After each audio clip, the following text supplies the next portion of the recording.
નમસ્કાર કલમ યુદ્ધ સમાચારની સાથે હું છું આપની સાથે પાયલ બાંભણિયા। તો જોઈએ આજના મહત્વના સમાચારમાં। હળવદ હાઈવે પર સફેદ માટીની આડમાં ટ્રકમાં સંગ્રહેલ ઇંગ્લિશ દારૂ અને બિયર સહિત 17,88,000નો મુદ્દામાલ ઝડપાયો।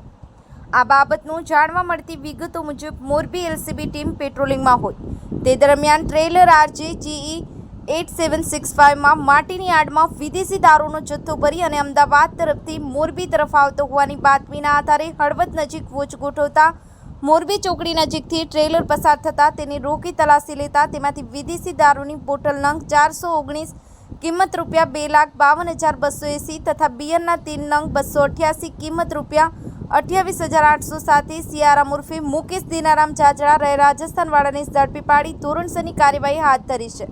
તો દારૂ બિયર અને ટ્રેલર સહિત કુલ મુદ્દામાલ 17,88,580 કબજે કરી વધુ તપાસ ચલાવી છે। અમિતજી ઠાકોર, કલમ યુદ્ધ સમાચાર, હળવદ।